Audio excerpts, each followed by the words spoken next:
भक्तीला जोड नाही आणि शौर्याला तोड नाही. चौथा अंग आहे सागरा समान, त्याला छत्र म्हणजे आबाळाचा सन्मान. तो त्या सूर्याची मराठी बाणाचा धगधगता स्वाभिमान. काळीज आहे सह्याद्री ज्याला शंभूंचा अभिमान. महाराष्ट्राच्या देवालयात त्याचं पहिलं स्थान. असे ते प्रौढ प्रताप पुरंदर क्षत्रिय कुलावतंस सिंहासनाधीश्वर राजाधिराज श्रीमंत श्री श्री श्री छत्रपती शिवाजी महाराज की. स्वातंत्र्यापूर्वीचा तो काळ होता. गोरगरिबांवर होणारा अत्याचार बघून जिजाऊंना सारखं असं वाटायचं की काहीतरी झालं पाहिजे आणि या सर्वसामान्य जनतेच्या ओठावर हसू यावं. शिवाई देवीला सगळे घातलं आणि त्या शिवाई जवळ मागू लागल्या. दे शिवाई दे अंबिके दे चंडिके दे शारदे वरदान दे. मद शस्त्र दे मद अस्त्र दे मद प्राण दे मद ज्ञान दे. उदवंती चीर फाडण्याचा मंत्र दे. चित्तांना या दैत्यदृष्टी शिवाई वरदान दे शिवाई वरदान दे. आणि खरंच शिवाईनं जिजाऊंना वरदान दिलं. 1630चा तो काळ 19 फेब्रुवारी दिवस ज्या दिवशी मराठी साम्राज्याचे संस्थापक उत्कृष्ट योद्धा आदर्श शासनकर्ता एक महानसा राजा ज्याच्या ललकारीनं सह्याद्रीच्या दऱ्याखोऱ्यांनाही पादर फुटेल, झाडे झुडपे शहारतील, अशा विशाल नभालाही ज्यांच्या पुढे झुकावे वाटेल असा एक महानसा राजा, बहुजनांचा राजा, शेतकऱ्यांचा राजा, ज्याला कितीही विशेषणे लावली तरी ती कमीच पडतील अशा एका तेजस्वी पुत्राचा जन्म झाला आणि ते म्हणजे छत्रपती शिवाजी महाराज. जर आपण पाहिलं तर छत्रपती शिवाजी महाराजांना लहानपणापासूनच युद्धतंत्राची शिकवण देत होते. एकदा घोडास्वारीचे शिक्षण देत असताना त्यांचे गुरु व जिजाबाई उपस्थित होत्या.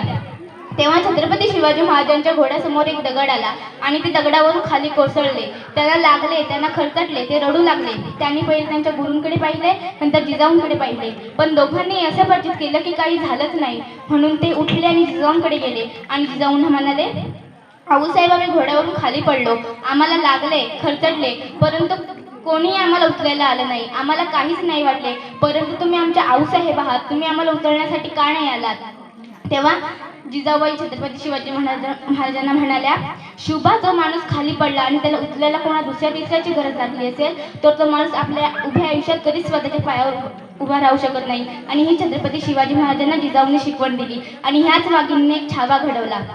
एकदा एका रांजाच्या पाटलाने एका मुलीची छेड काढली आणि ती तिला सोसवली नाही, म्हणून तिने विहिरीत उडी टाकून स्वतःचा जीव दिला. ही बातमी छत्रपती शिवाजी महाराजांपर्यंत पोहोचली. ही बातमी ऐकताच छत्रपती शिवाजी महाराजांनी त्या रांजाच्या पाटलाला गिरफ्तार करून सभेमध्ये बोलवण्याचा आदेश दिला.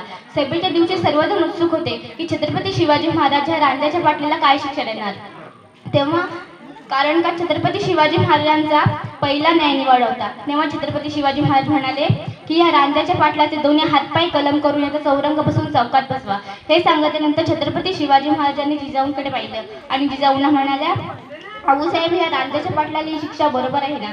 तेव्हा जिजाबाई बोलल्या की अहो याचं पाप खूप मोठं आहे, त्याला तर तुम्ही मृत्यूदंड दिला पाहिजे होता, तुम्ही आता चौरंग बसून चौकात का बसवत आहात. तेव्हा छत्रपती शिवाजी महाराज म्हणाले, ह्याला मृत्यूदंड देऊन मी याचा विषय इथेच थांबू शकलो असतो, परंतु याला मृत्यूदंड न देता ह्याचं चौरंग बसून चौकात बसवायचं कारण एकच की चौकातून प्रत्येक येणाऱ्या जाणाऱ्या व्यक्तीला कळायला पाहिजे की या स्वराज्याच्या स्त्रीच्या पदराला जरी धक्का लागला ना तर त्याचा रांजाचा पाटील झाल्याशिवाय राहत नाही. तसं तुम्ही इथून मागचा कुठलाही इतिहास उघडून बघा, छत्रपती शिवाजी